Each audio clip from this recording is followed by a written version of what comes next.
She cut the communication and turned to her crew. All ships, prepare for departure. The human fleet did not leave the Zephyrian system immediately. Admiral Grant had made a promise to protect the survivors, and she intended to keep it. Her ships spread out through the system, hunting down every piece of Corvan military equipment and destroying it methodically. Colonel Hayes led the operation from the surface of Zephyria itself. His Marines had established a perimeter around the largest surviving city, where millions of refugees were sheltering in underground bunkers. The sight of human soldiers standing guard over alien children would be remembered for generations. "Admiral," Hayes reported over the communication link, "we have located 17 Corvan ground installations. They were using them to coordinate the orbital bombardment and process prisoners for slavery. My teams are preparing to destroy them." Grant nodded approvingly. "Do it. I want no trace of Corvan presence left in this system." The demolition work began immediately. Human engineers used precise charges to collapse Corvan bunkers and destroy their equipment. The installations had been built to intimidate the local population, with torture chambers and holding cells designed for maximum psychological impact. Major Phillips was conducting her own operations against Corvan intelligence assets. Her Special Forces teams had captured detailed records of Corvan activities throughout the sector, including lists of species marked for conquest and detailed plans for slave operations. "Admiral, the intelligence we recovered is worse than we thought," Phillips reported. "The Corvans have been planning systematic conquest of this entire region. 43 species are on their target list, including several that are considered allies of the Galactic Council." Grant studied the data that Phillips transmitted to her ship. The scope of Corvan ambitions was staggering. They were not content with raiding isolated worlds or picking off weak targets. They wanted to build an empire that would control half the galaxy. "What about Council response to their activities?" Grant asked. "The records show that the Council has been aware of Corvan expansion for over a decade," Phillips replied. "They have filed multiple protests and imposed economic sanctions, but they have taken no military action." Grant felt her anger growing. The Galactic Council had known that the Corvans were systematically enslaving entire species, and they had done nothing but write strongly worded letters. It was exactly the kind of bureaucratic cowardice that made her despise galactic politics. Engineer Chief Torres was busy converting Corvan weapons into defensive systems for Zephyria. His teams had salvaged dozens of plasma cannons and missile systems from the wreckage of enemy ships, upgrading them with human targeting computers and control systems. "Admiral, the defensive grid is almost complete," Torres reported.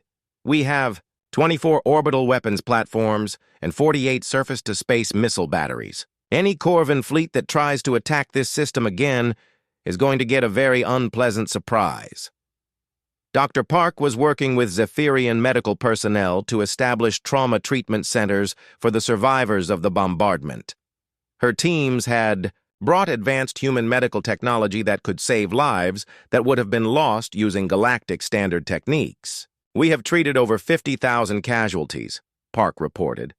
"The Zephyrian physiology is surprisingly compatible with human medical procedures. We should be able to save most of the seriously wounded." Grant was pleased with the progress, but she knew that their work in the Zephyrian system was only the beginning. The intelligence they had recovered from Corvan ships painted a picture of an empire that would not stop expanding until someone stopped them by force. Captain Morrison approached her with a serious expression. "Admiral, I have been analyzing the strategic situation. If we are going to take action against the entire Corvan Empire, we need more ships and more supplies." Grant had been thinking the same thing. The human fleet was powerful, but it was not large enough to take on 300 enemy vessels spread across multiple star systems. They would need reinforcements from Earth and a clear strategy for defeating a much larger enemy force. "What are you recommending, Jake?" Grant asked. "We need to contact Earth Command and request full authorization for extended operations against the Corvan Empire," Morrison replied. "This is bigger than a single rescue mission. This is about stopping a genocidal empire before it can expand further. Grant made her decision. Send the message. Include all the intelligence we recovered from Corvan ships. Make it clear that we are dealing with an enemy that threatens the entire galactic community. The message was transmitted through hyperspace, communication relays carrying with it detailed evidence of Corvan atrocities and plans for further expansion. Earth Command would have to decide whether humanity was prepared to take on the role of galactic protector. While they waited for a response, the human fleet continued its work in the Zephyrian system. The orbital defenses were completed and tested, proving capable of destroying any ship that approached without authorization. The Zephyrians themselves were slowly emerging from their shelters, beginning the long process of rebuilding their civilization. Lieutenant Amy Fletcher had been monitoring galactic communication networks, tracking the response to news of the battle. The story was spreading rapidly through diplomatic channels, with different species reacting in different ways. "Admiral," Fletcher reported, "the galactic response is mixed. Some species are praising our intervention, but others are calling it an act of unprovoked aggression. The Altarian Federation has issued a statement supporting our actions, but the Vorthak Collective is demanding that we be expelled from galactic space." Grant was not surprised. The galaxy was divided between species that valued peace above all else and those that were willing to fight for justice. The humans had chosen their side, and they would face the consequences. The response from Earth Command came 18 hours later. Admiral Grant read the message in her private quarters, away from the bridge crew. The orders were clear and uncompromising. Earth Command had reviewed the intelligence and authorized full military operations against the Corvan Empire. 6 additional battle fleets were being mobilized, along with supply ships and support vessels. Humanity was going to war. Grant returned to the bridge and called her senior officers together. "Ladies and gentlemen, we have our orders. Earth Command has authorized extended operations against the Corvan Empire. We are no longer just rescuing one world. We are stopping a genocide." The human officers received the news with grim satisfaction. They had seen the evidence of Corvan atrocities and knew that millions of innocent lives hung in the balance. This was exactly the kind of fight that humans were built for. "When do we move against the next target?" Colonel Hayes asked. Grant smiled, with the cold precision of a persistence hunter who had found her prey. "As soon as our reinforcements arrive. The Corvans wanted to build an empire. We are going to show them what happens when they threaten innocent people." The human fleet prepared for the next phase of their campaign. They had come to save one world, but they were about to liberate dozens more. The galaxy was about to learn what happened when Deathworlders decided to go to war. 3 months later, the human fleet hung in orbit around the Corvan homeworld. The capital city below was burning, its massive towers collapsing under the weight of human orbital bombardment. The Corvan Empire, which had terrorized dozens of species for over a century, was dead. Admiral Grant stood on the bridge of the UES Liberty and watched the final destruction of the enemy fleet. The last Corvan dreadnought died in nuclear fire, its reactor overloading after sustained railgun bombardment. In 3 months of relentless warfare, humanity had systematically destroyed every Corvan military installation, freed hundreds of millions of slaves, and reduced the most feared empire in the galaxy to burning ruins. "Status report," Grant ordered. "Commander." Reed checked his tactical display. "All Corvan military forces eliminated, Admiral. We count 0 operational warships, 0 functional bases, 0 command structures. The Corvan Empire no longer exists as a military threat." Grant nodded with satisfaction. The campaign had been brutal but necessary. Human fleets had struck at 17 different star systems, liberating enslaved populations and destroying every Corvan installation they found. The enemy had fought desperately, but they had never adapted to human tactics or learned to counter human technology. "Captain," Morrison reported in from the UES Valiant. "Admiral, We are receiving surrender requests from the surviving Corvan civilian populations. They are asking for terms. Grant considered the request. The military phase of the campaign was over, but the question of what to do with the defeated enemy remained. Some of her officers wanted to continue the bombardment until every Corvan world was uninhabitable. Others argued for occupation and re-education. Tell them we will accept unconditional surrender, Grant decided. All Corvan military personnel will be turned over to the species they enslaved for trial. All stolen property and enslaved populations will be returned immediately. Any Corvan caught engaging in slave trading or military action will be executed. The terms were harsh but fair. The Corvans had spent decades brutalizing weaker species and enslaving entire populations. Now they would face justice from their victims. Colonel Hayes was coordinating the liberation of the massive slave camps that the Corvans had built on their conquered worlds. His Marines were finding horrors that would haunt them for the rest of their lives, but they continued their work with grim determination. Admiral, we have freed approximately 40 million enslaved beings from Corvan facilities, Hayes reported. Medical teams are working around the clock to treat the survivors, but the conditions they were kept in were beyond inhumane. Dr. Park was leading the medical effort to help the freed slaves. Many of them had been tortured or experimented on by their Corvan captors, leaving them with physical and psychological scars that would take years to heal. We are setting up rehabilitation centers on 12 different worlds, Park reported. The former slaves need extensive medical treatment and psychological counseling before they can return to their home systems. Major Phillips had been conducting intelligence operations to track down Corvan collaborators and war criminals. Her teams had captured detailed records of every atrocity committed by the Empire, creating a comprehensive database of evidence for future war crimes trials. We have identified over 2,000 individual Corvans responsible for genocide, torture, and mass enslavement, Phillips reported. Most of them are already in custody and ready for transport to trial locations. Engineer Chief Torres was overseeing the destruction of Corvan weapons factories and shipyards. His teams were using controlled demolitions to ensure that the Empire could never rebuild its military capability. All major industrial facilities have been destroyed, Torres reported.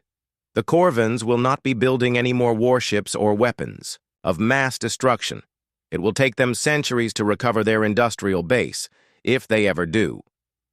The human fleet began preparations for departure. The primary mission was complete, the Corvan Empire was destroyed, and the liberated populations were being helped to rebuild their lives. But Grant knew that their actions would have consequences that would echo across the galaxy for generations. Lieutenant Fletcher was monitoring galactic communication networks and reporting on the reaction to humanity's victory. The response was even more mixed than it had been after the liberation of Zephyria. Admiral, the galactic community is deeply divided about our actions, Fletcher reported. Many species are grateful that we stopped the Corvan Empire, but others are terrified of human military capability. The Galactic Council is calling for restrictions on human expansion and mandatory inspections of human military facilities. Grant was not surprised. The galaxy had never seen warfare conducted with such efficiency and ruthlessness. Most species were used to conflicts that dragged on for years or decades, with lots of posturing and negotiation. The human destruction of the Corvan Empire in 3 months had shocked everyone. The Zephyrians sent a delegation to thank the human fleet personally. Their representative, the same green-skinned diplomat who had spoken to Grant after the first battle, appeared on the main screen with tears in his large eyes. Admiral Grant, the Zephyrian said, we know that you did not fight this war for us alone, but we will never forget that it began with our call for help. Humanity answered when no one else would, and because of that, 43 species are free from Corvan oppression. Grant felt uncomfortable with the praise, but she accepted it gracefully. We did what we had to do. No one should have to live in fear of predators who prey on the innocent. The Zephyrian smiled. The galaxy is learning that lesson, Admiral. Your actions have changed everything. The strong can no longer simply prey on the weak without consequences. As the human fleet prepared to leave Corvin space, Grant reflected on what they had accomplished. They had destroyed an empire, freed millions of slaves, and sent a message to every would-be conqueror in the galaxy. But they had also revealed the full extent of human military capability, which would make some species nervous. All ships, prepare for departure, Grant ordered. Our work here is done. The human fleet formed up and began the journey back to Earth. They left behind a network of monitoring stations and defensive platforms, silent sentinels that would watch for any attempt to rebuild the Corvin military machine.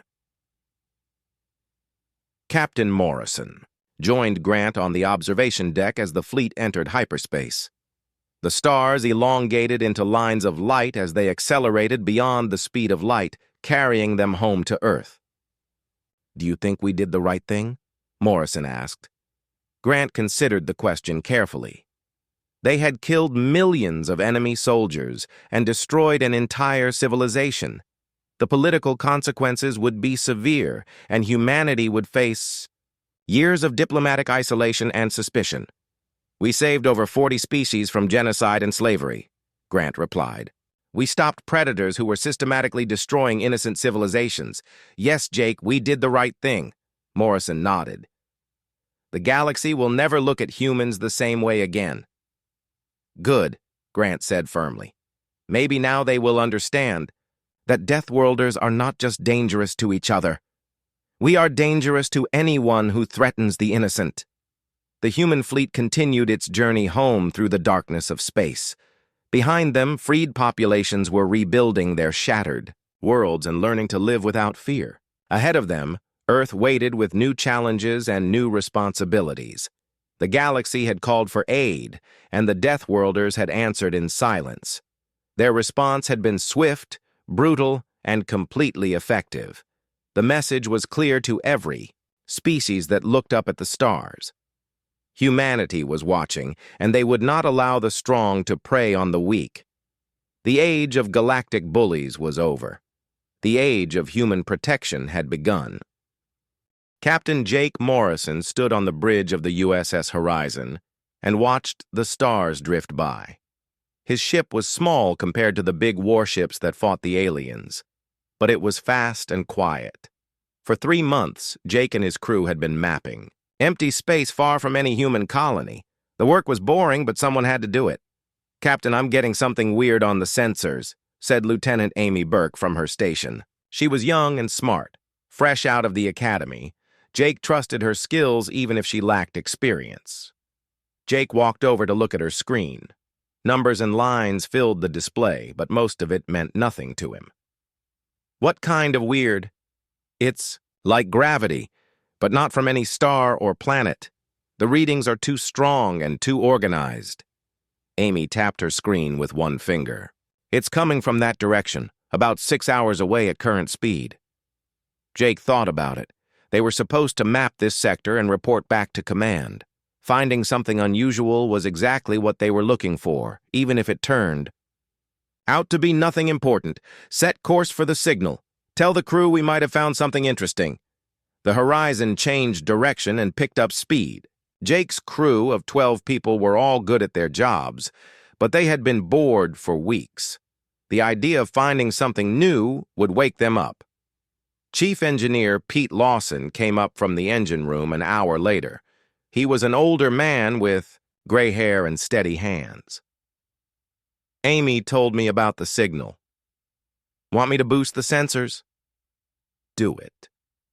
I want to know what we're flying toward before we get there." Pete nodded and went back to work. Soon the sensors were running at full power, searching the empty space ahead of them. The signal got stronger as they got closer, but it still didn't make sense.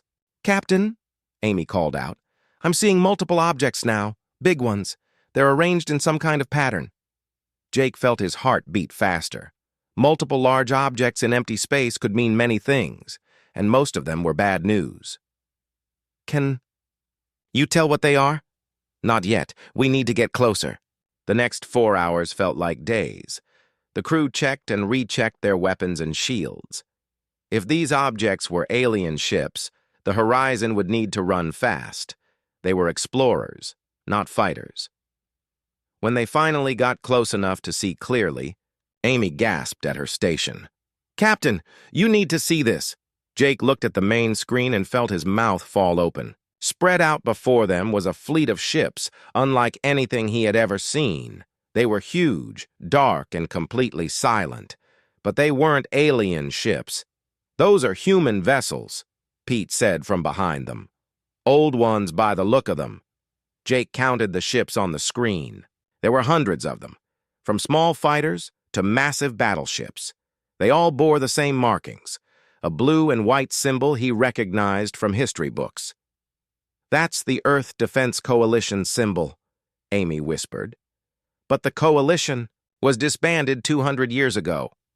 "Scan for life signs," Jake ordered, "and check for any kind of power signature." The scans took several minutes. When they finished, Pete shook his head. "No life signs, but the ships are powered down, not dead." "It's like they're sleeping." Jake stared at the fleet. The Earth Defense Coalition had been humanity's first attempt at a unified military. They had fought the early battles against the Cathara aliens before politics and pride broke them apart. Most people thought their ships had been scrapped or lost in battle. "Captain," Amy said quietly, "I'm detecting a beacon signal from the largest ship. It's very weak, but it's definitely there." "What kind of signal?" "Standard Coalition emergency frequency. It's repeating the same message over and over." Jake made his decision. "Take us to that ship, match speed, and prepare for docking." "Sir, are you sure that's wise? We don't know what happened to these ships or why they're out here." "We're explorers, Amy.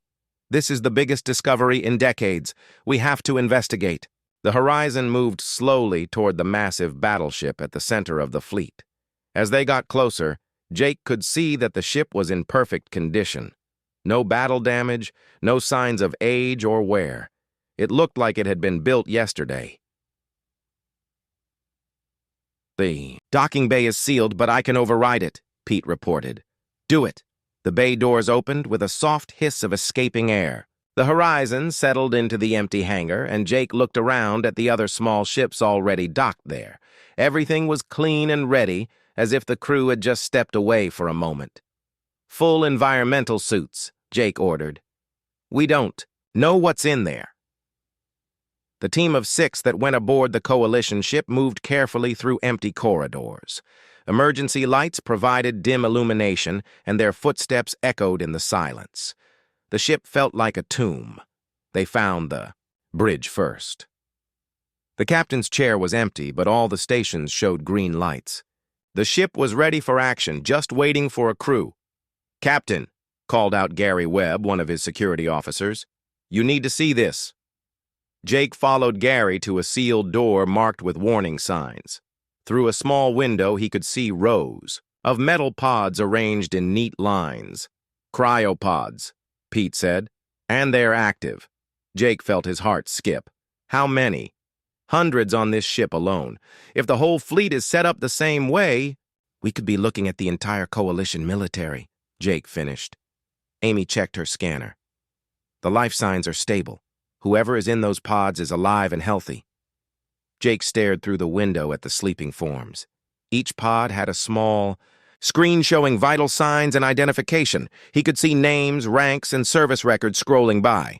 "We need to report this to command immediately," Amy said. Jake nodded, still staring at the pods. "Signal the Horizon. Tell them to prepare. A full data package for transmission to Earth Command.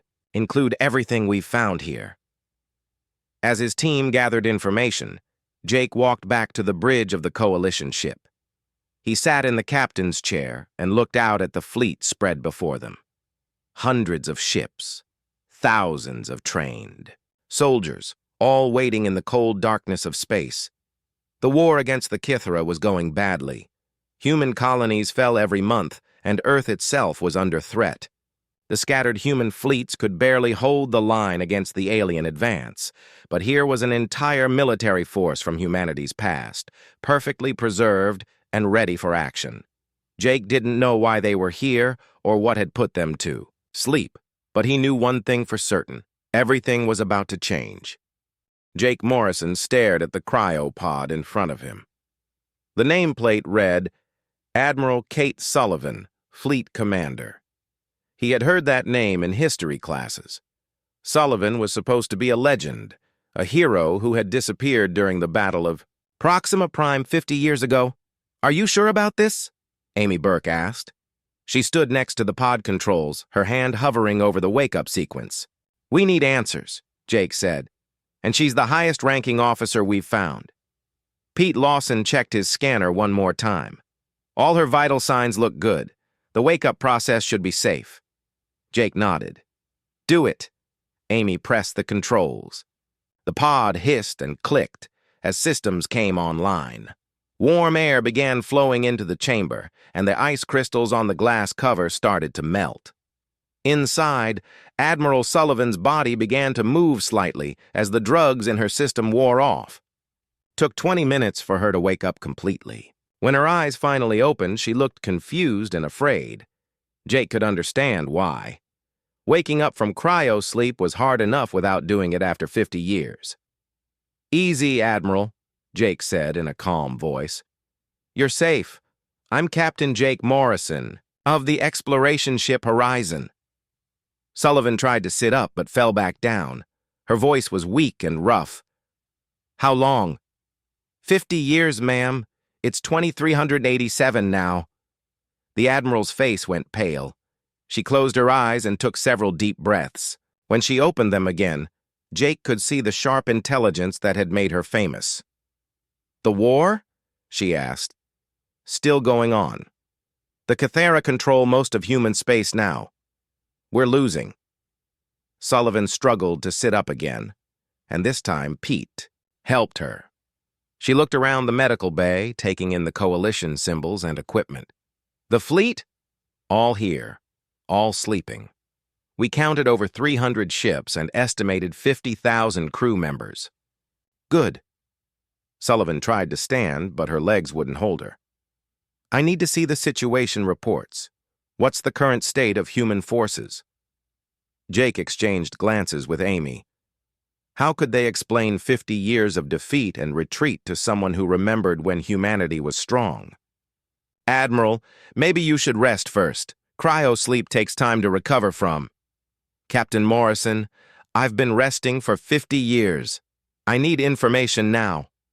Over the next few hours, Jake and his team brought Admiral Sullivan up to date on the War.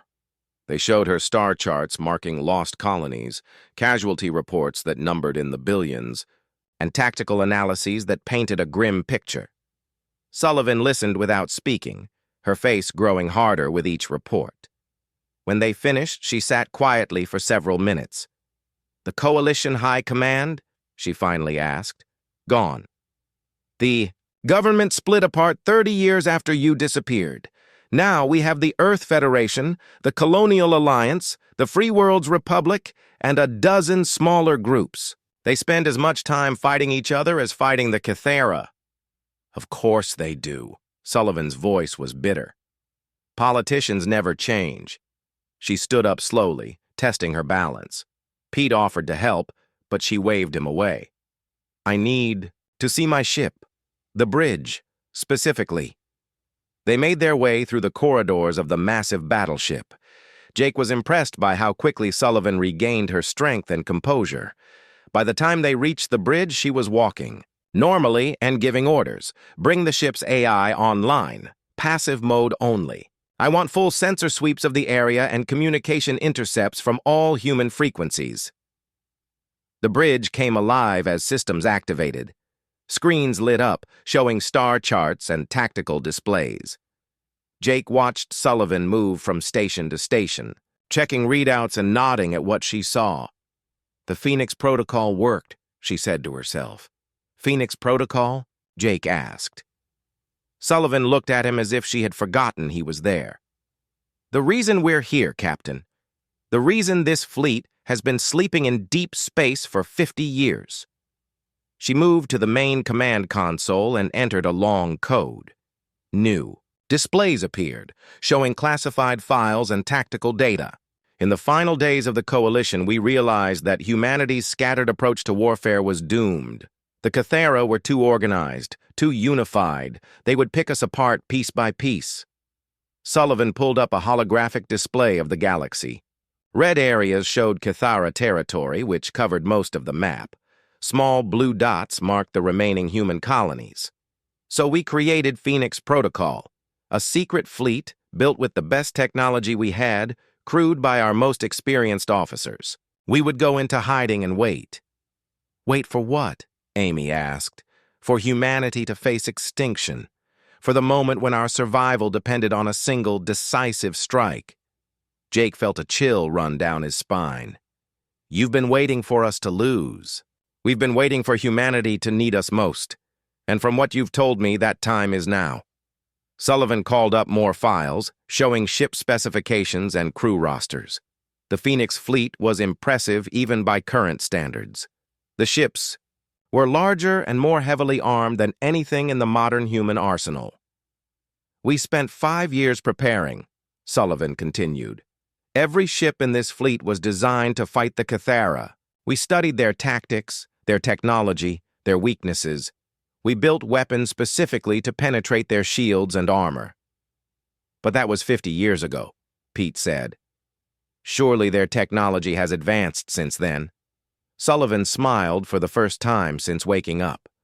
Has it, Chief? From your reports, it sounds like the Cathara have been using the same basic tactics and equipment for decades. They're a conservative species. They don't adapt quickly. She was right, Jake realized. The Cathara had been winning through superior numbers and organization, not through technological advancement. Their weapons and ships were essentially the same as they had been decades ago. What about our people? Jake asked. The crew members in cryo-sleep.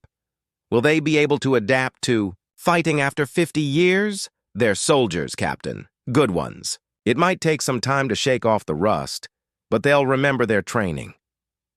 Sullivan moved to the communications station and began entering commands.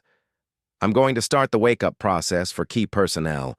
My senior staff first, then department heads. Admiral, Jake said carefully, shouldn't you contact the current human governments first? Let them know you're here? Sullivan stopped typing and looked at him. And tell them what, Captain? That we have a secret fleet they knew nothing about? That we've been hiding while their people died? They could coordinate with you.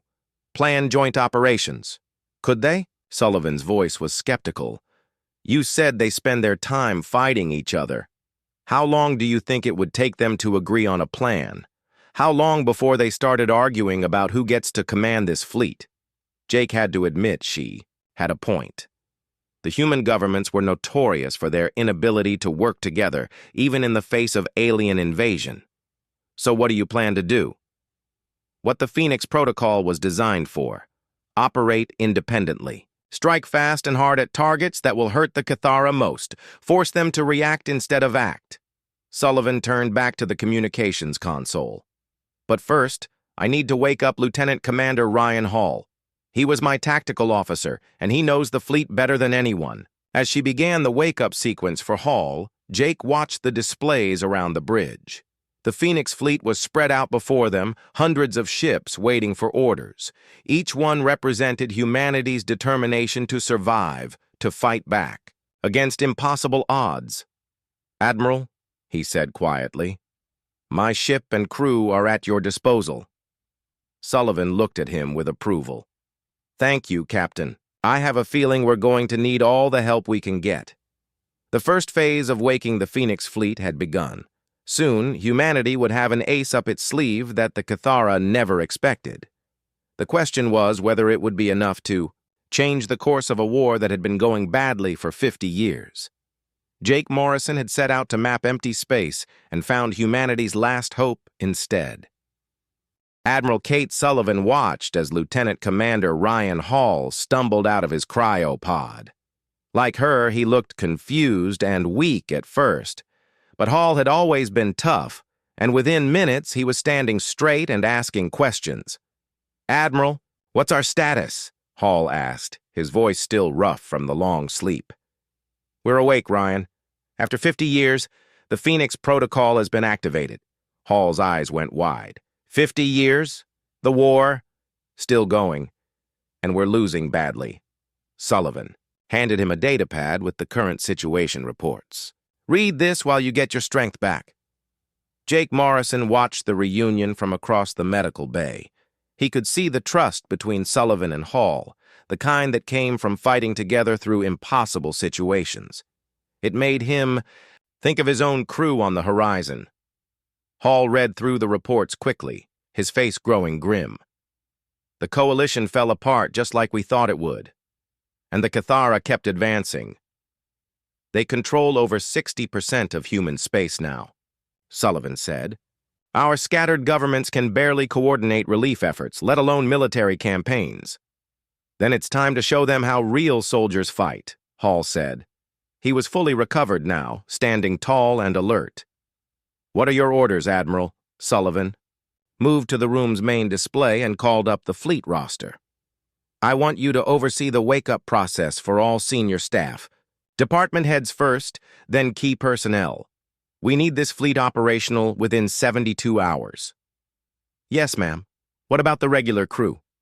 We'll wake them in phases. Start with the technical specialists and experienced non-coms. The fresh recruits can wait until we have the ships ready. Hall nodded and turned to leave, then stopped. Admiral, what about Captain Morrison and his people? They discovered us. They have a right to know what we're planning. Sullivan looked at Jake. You're right. Captain, I owe you an explanation.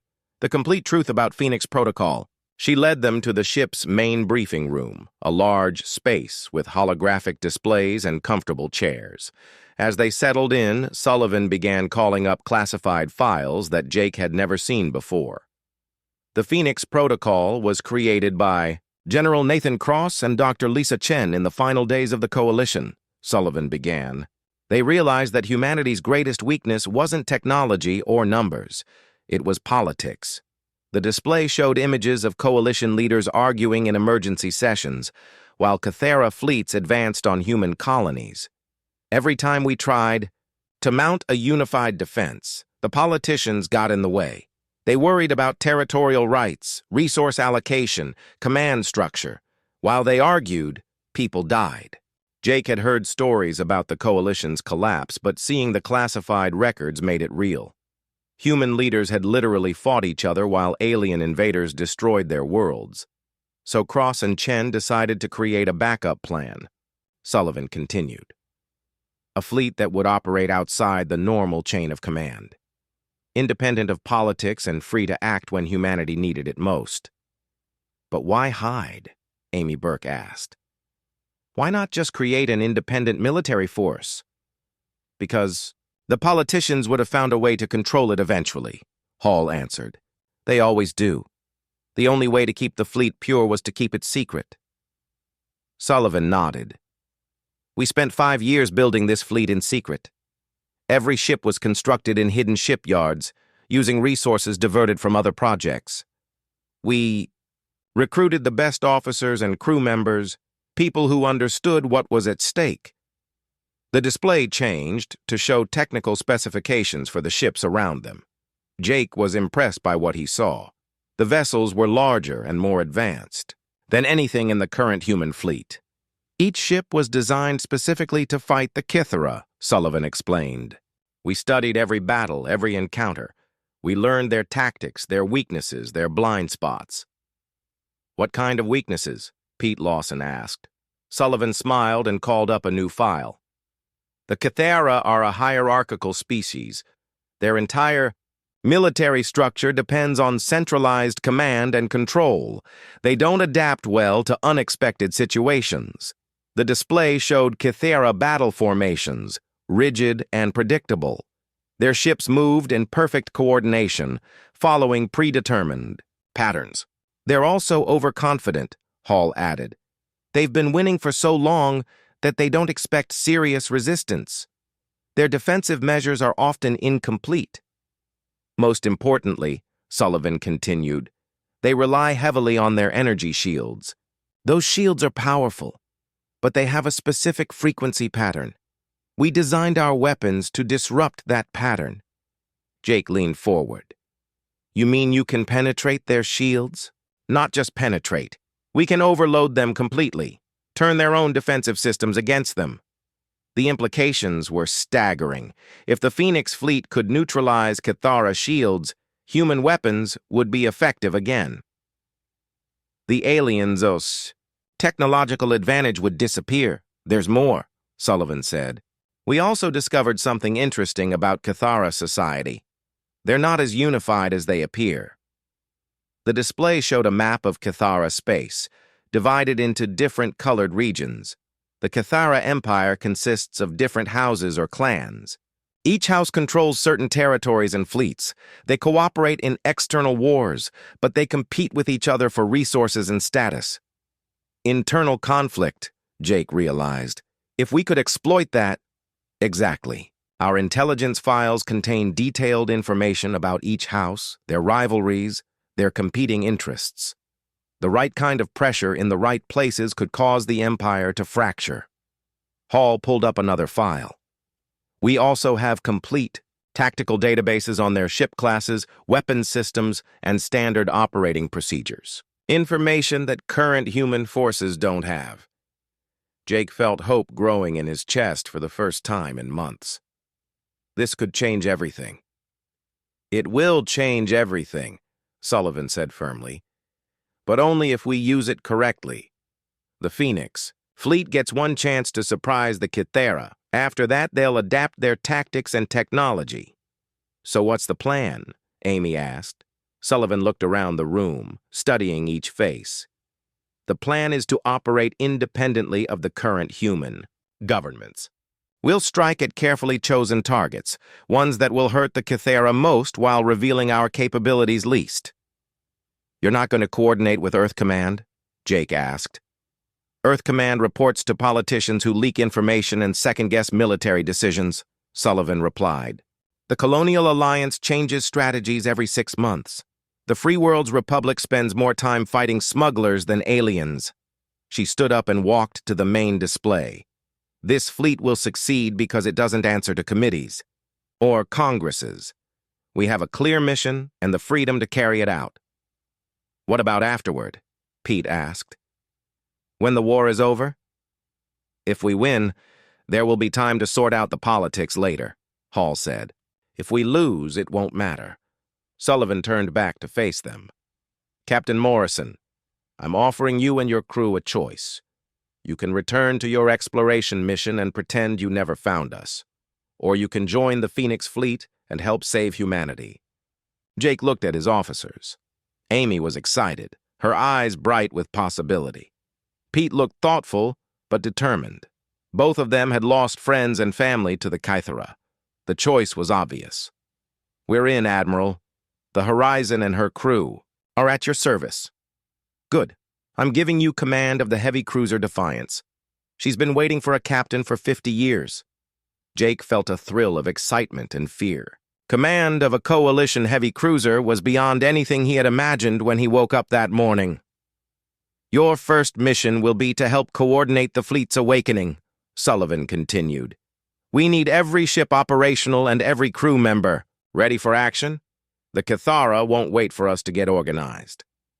As the meeting broke up, Jake found himself alone with Admiral Sullivan for a moment. Admiral, can I ask you something? Of course. How do you know this will work? How do you know the Phoenix fleet can succeed where everyone else has failed? Sullivan was quiet for a long moment, looking out at the sleeping ships around them. I don't know, Captain, but I know that doing nothing guarantees failure. At least, this way, humanity dies fighting. It wasn't the reassuring answer Jake had hoped for, but it was honest. And sometimes, honesty was more valuable than false hope. Captain Jake Morrison stood on the bridge of the heavy cruiser Defiance and tried not to feel overwhelmed. 3 days ago, he had been commanding a small exploration ship with 12 crew members. Now he was in charge of a warship that carried over 800 people and enough firepower to level a city. All stations report ready, Captain, said his new executive officer, Commander Lisa Grant. She had been sleeping in cryo for 50 years, but she moved around the bridge like she had never left. "Thank you, Commander. What's our status with the fleet wake-up?" "Admiral Sullivan has brought 40 ships online so far. Another 60 should be ready by tomorrow. The smaller vessels are coming up faster than the big ones." Jake nodded and looked at the main display. The Phoenix fleet was spread out around them, with ships powering up and running system checks. It was an impressive sight, but he knew they needed more than impressive. They needed experienced crews. "Captain," called out Lieutenant Tony Clark from the communications station, "Admiral Sullivan wants to see you in the Liberty's briefing room. Something about recruitment." Jake made his way over to the flagship, wondering what Sullivan had in mind. The Admiral had been working non-stop since waking up, coordinating the fleet's activation and planning their first operations. She looked tired but determined when he entered the briefing room. "Jake, sit down. We need to talk about personnel." "Problems with the wake-up process?" "No. The opposite. My people are adapting faster than I expected, but we have a bigger issue." Sullivan pulled up crew rosters on the main display. The Phoenix fleet was designed to operate at full strength with 50,000 crew members. We only have 38,000. Jake studied the numbers. "What happened to the others?" "Some died in the final battles before we went into hiding. Others were reassigned to different projects. We never got the chance to recruit enough people before the coalition fell." "Can the fleet operate with reduced crews?" "Each ship can function, but not at peak efficiency. More importantly, we're missing key specialists in several areas." Sullivan highlighted specific positions on the roster: fighter pilots, marine, commanders, intelligence officers, technical experts. "You want to recruit from the current human forces?" "Exactly, but it has to be done carefully. We need people who can operate independently, who won't run back to their old commanders with reports about what we're doing." Sullivan called up personnel files from across human space. Jake recognized some of the names from military reports and news broadcasts. "I've identified several candidates," Sullivan continued. "Officers who have shown initiative and independence, people who have been let down by the current system." The first file showed a woman in a flight suit standing next to a damaged fighter. "Commander Helen Price. She was leading a squadron in the Battle of Centauri when her superiors ordered a retreat.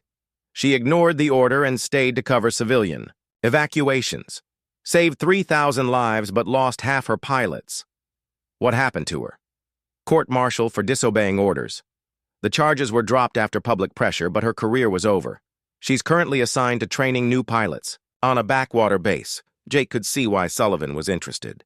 Price had shown exactly the kind of independent thinking the Phoenix fleet needed. "Next is Colonel Danny Lee," Sullivan continued, bringing up a new file. "Marine commander who specialized in asymmetric warfare against Kithara occupation forces. His unit held the city of New Berlin for 6 months against impossible odds. Let me guess. He was abandoned by high command. Worse, they ordered him to surrender the city to avoid casualties. He refused and kept fighting until relief arrived. Then they blamed him for the civilian deaths that occurred during the siege."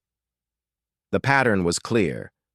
Sullivan was looking for officers who had been punished for doing the right thing, people who had learned not to trust the current military hierarchy. "There are dozens of others," Sullivan said. "Good people who were broken by a system that values politics over results. They're scattered across human space, wasting their talents in dead-end assignments. How do we approach them without revealing the fleet's existence?" Sullivan smiled. "Very carefully. We'll use intermediaries, people who can make contact without raising suspicions. Your crew from the horizon, for example." Jake understood. Amy Burke and Pete Lawson could return to active duty and make contact with potential recruits during normal operations. They could identify promising candidates and sound them out without mentioning the Phoenix fleet. "What about the existing command structure?" Jake asked. "These officers all have current assignments." "Mysterious transfers happen all the time in wartime," Sullivan replied. "A few forged orders, some bureaucratic confusion, and suddenly these people are reassigned to classified projects. It was risky, but Jake could see the logic. The Phoenix fleet needed experienced leaders, and the best ones were being wasted by incompetent superiors. "I'll need your help with the first recruitment," Sullivan said. "Commander Price is stationed at Titan Base only 2 days from here.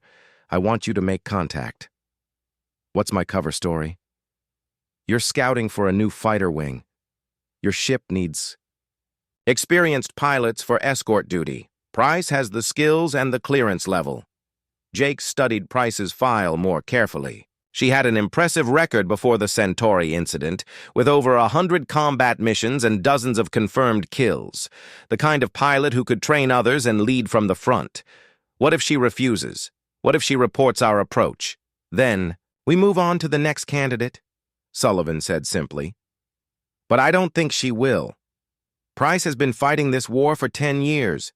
She knows how badly we're losing." Sullivan brought up tactical displays showing recent Kythera advances. 3 more colonies had fallen in the past month, with minimal resistance from human forces. "These people we're recruiting have seen the failure firsthand," Sullivan continued. "They know the current system isn't working. We're offering them a chance to make a real difference. And if they ask too many questions about our resources and capabilities, we tell them the truth, gradually. Start with the basics. We're an independent force with advanced technology. Build trust before revealing the full scope of Phoenix Protocol." Jake spent the next hour reviewing recruitment targets and operational procedures. Sullivan had thought through every detail from initial contact to final integration into the fleet. It was the kind of thorough planning that had made her legendary. "One more thing," Sullivan said as they finished. "I want you to take Commander Grant with you to Titan Base. She knew Price during their academy days. Personal connections make recruitment easier." "Understood. When do we leave?" "Tomorrow.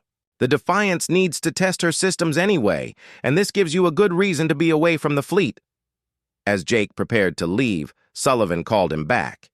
"Jake, I want you to understand something. The people we're recruiting are taking a huge risk by joining us. They're giving up their official careers, possibly forever. They deserve to know what they're getting into.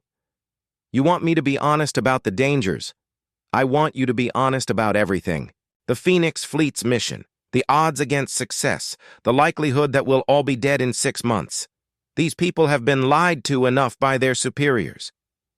Jake left the briefing feeling the weight of responsibility. He wasn't just recruiting new crew members.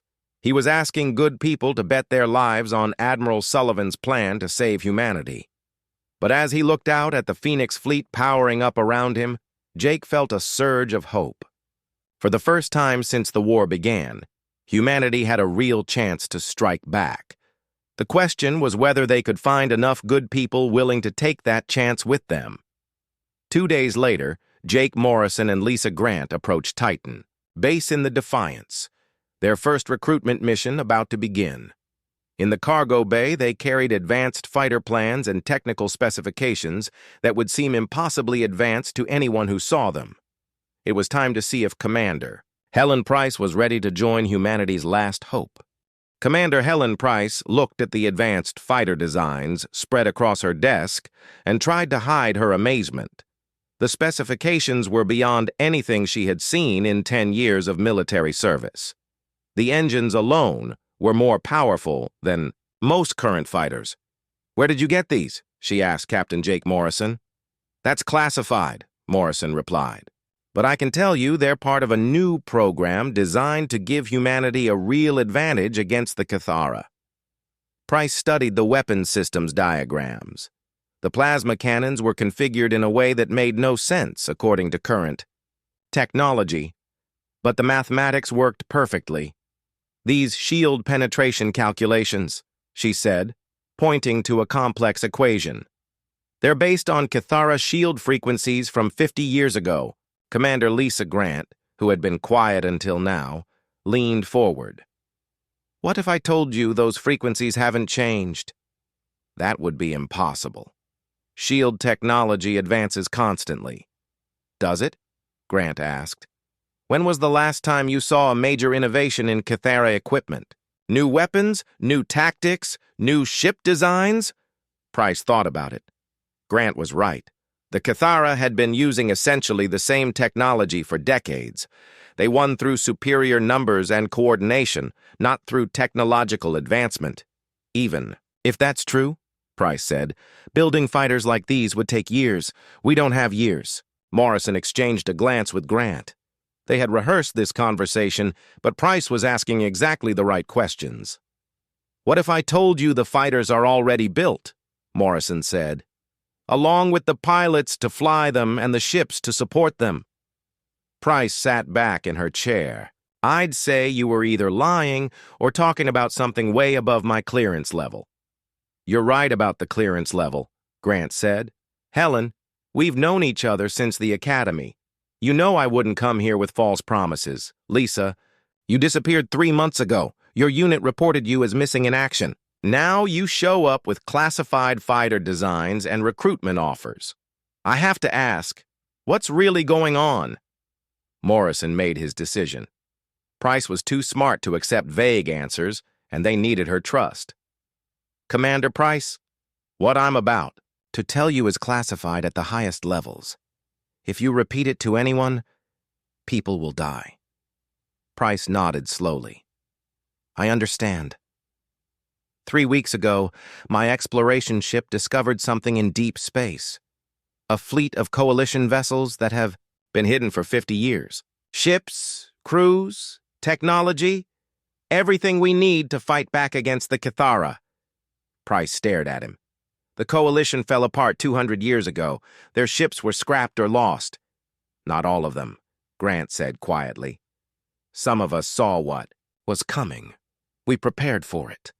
You're talking about a secret fleet that's been hiding for half a century? I'm talking about humanity's last hope, Morrison replied. A force designed specifically to exploit Cathara weaknesses, ships that can penetrate their shields, weapons that can overload their systems, tactics they've never seen before. Price stood up and walked to the small window in her office. Outside, she could see the training fighters her students used. Outdated machines that would last minutes against real Cathara vessels. Why me? She asked without turning around. Because you're one of the best pilots alive, Grant said. Because you've seen how badly the current system is failing.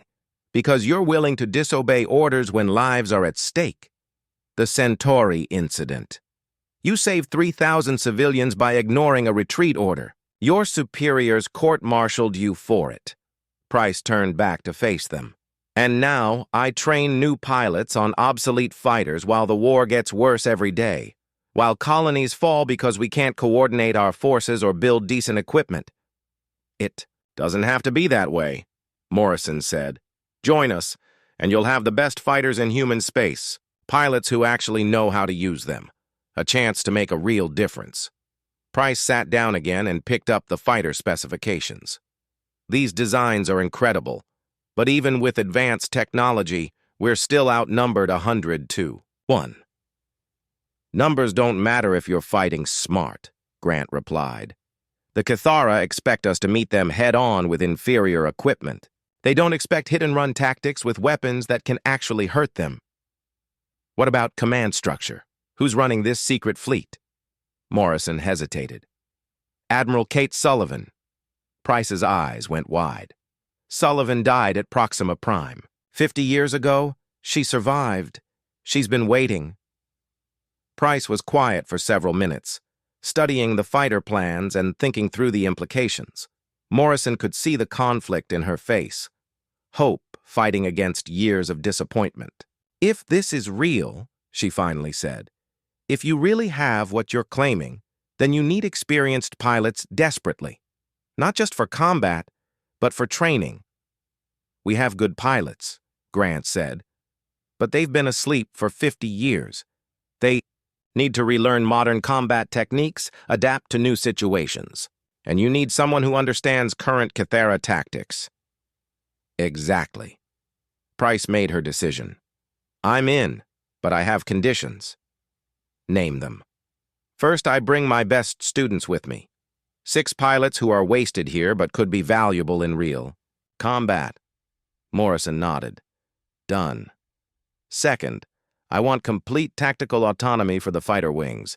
No interference from ship commanders who don't understand aerospace combat. Admiral Sullivan will agree to that. She understands the value of expertise. Third, I want the truth. All of it. No more classified briefings and vague promises. If I'm risking my life and my pilots' lives, I need to know what we're really up against. Morrison and Grant exchanged glances. This was the moment Sullivan had warned them about, when they had to decide how much to reveal. Helen, Grant said carefully, the truth is that we get one chance to surprise the Kithara. One opportunity to hit them before they adapt their tactics. If we succeed, we might turn the war around. If we fail, humanity will probably be extinct within 5 years. No pressure, Price said with a bitter smile. There's more, Morrison continued. The Phoenix fleet operates outside the normal command structure. We don't report to Earth Command or the Colonial Alliance. We make our own decisions and live with the consequences. You mean we're going rogue? We mean we're going to fight. This war the way it should have been fought from the beginning, with unity of command, clear objectives, and the freedom to act decisively. Price stood up and walked to a wall display showing recent battle reports. Colony after colony marked in red, indicating Kithara occupation. How long before you're ready? To begin operations? 2 weeks, Morrison replied. Maybe less if recruitment goes well. And your first target? That's up to Admiral Sullivan, but it will be something that hurts the Kithara while teaching them as little as possible about our capabilities. Price turned back to them. When do we leave? Tonight, if possible. The longer you stay here, the more questions people will ask. I'll need time to identify my best pilots and arrange transfers. We can help with the paperwork, Grant said. Mysterious orders, classified assignments, the usual bureaucratic confusion. And if someone gets suspicious, then we abort and move on. 2 other candidates, Morrison replied. But Price, once you leave Titan Base, there's no going back. You'll be part of the Phoenix fleet until the war ends, one way or another.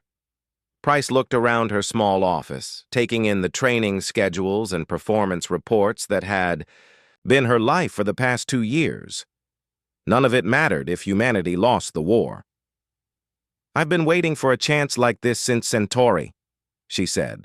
A chance to actually fight back instead of just holding the line. She moved to her desk and began pulling files.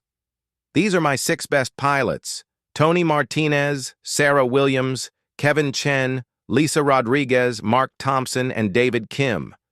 They're all frustrated with the current training program and ready for real action. Morrison looked at the files. All 6 pilots had excellent records but had been stuck in training roles because of political connections or minor disciplinary issues. Can you trust them? Grant asked. With my life. And I'm about to, Price began, composing transfer orders on her computer. I'll tell them they're being assigned to a classified escort mission. They'll be excited to finally get off this base. What about the base commander? Morrison asked. Commander Watson is a good man, but he follows orders without asking questions. If the paperwork looks official, he'll approve the transfers. Price finished the orders and sent them through the system. There, in 6 hours, 7 of Titan Base's best pilots will be officially reassigned to Captain Morrison's command. She stood up and extended her hand. Welcome to the Phoenix Fleet, Commander. Price. Price shook his hand firmly. Thank you for giving me a chance to make a difference. As they prepared to leave, Price had one final question. Captain, do you really think we can win this war? Morrison was quiet for a moment, remembering Admiral Sullivan's words about honesty. I think we can change it, he said finally. Whether that's enough remains to be seen. The Kithara War Master Thekval studied the tactical reports with growing concern. 3 supply depots had been destroyed in the past week, all by unknown human forces using advanced technology. The attacks showed coordination and intelligence that current human forces lacked. Show me the Vega Station recordings again, Tekval commanded. The holographic display showed the battle from multiple angles. Human ships appeared from nowhere, struck with devastating accuracy, and vanished before reinforcements could arrive. Their weapons penetrated Cathara shields like they were made of paper. Analysis? Tekval asked his tactical officer. The human vessels used weapon frequencies specifically designed to disrupt our shield matrices, the officer replied. They knew exactly where to hit us and how to cause maximum damage. That information is classified at the highest levels. How could humans have obtained it? Unknown, War Master, but the implications are serious. If they can consistently penetrate our defenses, our technological advantage disappears. Tekval activated his communication system and connected to the other War Masters commanding different sectors. The holographic forms of his colleagues appeared around the conference table. Fellow commanders, Tekval began, we face a new threat. Human forces with advanced technology and detailed knowledge of our defensive systems. War Master Kethron spoke first. My sector has experienced similar attacks, hit-and-run strikes against key installations. The humans appear and disappear, like ghosts. Same here, added War Master Vextool. They're targeting our supply lines and communication hubs. Not random attacks. These are planned operations designed to disrupt our logistics. The fourth War Master, Zarketh, was the most experienced of them all. This suggests a unified human command structure, something we haven't seen since the early days of the war. Impossible, Tekval replied. Human governments are fragmented. They spend more time fighting each other than fighting us. Then explain how they're conducting coordinated operations across multiple sectors, Zarketh said. Explain how they obtained classified information about our shield frequencies. The conference room fell silent. The implications were disturbing. If humans had somehow unified their forces and gained access to Cathara military secrets, the entire war dynamic would change. What do our intelligence networks report? Kethran asked. Nothing useful, Tekval admitted. Our agents within human governments report the same political chaos as always. No evidence of new military programs or technological breakthroughs. Which means this force is operating outside normal human command structures, Zarketh concluded. An independent organization with resources we haven't identified. Tekval called up strategic maps showing recent attack patterns. The human strikes were scattered across Cathara space, seemingly random but actually following a careful pattern designed to maximize damage while minimizing exposure. They're testing us, he realized. Each attack reveals a little more of their capabilities while learning about our response times and defensive measures. Classic intelligence gathering, Vextool agreed. They're preparing for something bigger. Zarketh leaned forward. I recommend we activate the hunter fleets immediately. Whatever this human force is, we need to find it and destroy it before it becomes a real threat. The hunter fleets were the Cathara Empire's elite forces, designed to track down and eliminate specific high-value targets. They operated independently of the main battle fleets and had never failed to complete a mission. Agreed, Tekval said. I'll request immediate deployment from High Command. Meanwhile, aboard the Phoenix Fleet flagship Liberty, Admiral Kate Sullivan reviewed reports from her strike teams. The attacks on Cathara installations had gone better than expected, but she knew the enemy would respond quickly. The Cathara are predictable, she told her senior staff. They'll deploy hunter fleets within days. We need to be ready for a different kind of warfare. Lieutenant Commander Ryan Hall nodded. The hunter fleets use different tactics than regular Cathara forces. They're smaller, faster, and more flexible. Which means we can't rely on hit-and-run attacks anymore, added Commander Helen Price. They'll anticipate our movements and set traps. Price had integrated into the Phoenix fleet better than anyone expected. Her experience with modern Cathara tactics filled crucial gaps in their knowledge, while her pilots had adapted quickly to the advanced fighters. What do you recommend? Sullivan asked. We change our approach, Price replied. Instead of avoiding contact, we seek it out. Use the hunter fleet's aggression against them. Explain. Price called up tactical displays showing hunter fleet formations. They're designed to pursue and engage. If we give them what appears to be an easy target, they'll take the bait. A trap. Multiple traps. We split our forces and appear vulnerable in several locations simultaneously. When they attack, we spring coordinated ambushes. Sullivan studied the proposal. It was risky, requiring precise timing and flawless execution. But it could eliminate the hunter fleets and buy them time for larger operations. How many ships would we need to sacrifice to make this convincing? None, if we do it right, Price said. We use decoy signals and false sensor readings. Make them think they're attacking. Real targets until it's too late. Hall looked skeptical. The Cathara aren't stupid. They'll see through obvious deceptions. Not if the deceptions are good enough, Price replied. I've studied hunter fleet tactics for years. They have specific behavioral patterns we can exploit. Sullivan made her decision. Prepare the ambush scenarios, but I want backup plans for every engagement. If something goes wrong, our ships retreat immediately. Understood, Admiral. As the meeting broke up, Sullivan called Major Kevin Stone to her private office. Stone had been coordinating intelligence gathering across human space, using his network of contacts to monitor government communications. What's the reaction to our attacks? Sullivan asked. Confusion mostly, Stone replied. The various human governments are trying to take credit for victories they had nothing to do with. Earth Command claims it's a secret project. The Colonial Alliance says they've developed new weapons. Good. Let them argue about it. What about security concerns? A few people are asking the right questions, but nobody has enough information to cause problems. Captain Morrison's recruitment operations are proceeding smoothly. Sullivan nodded. The recruitment campaign had been successful beyond her expectations. Experienced officers from across human space were quietly joining the Phoenix fleet, bringing valuable skills and knowledge. Any signs that the Cathara have identified us as a specific threat? Not yet.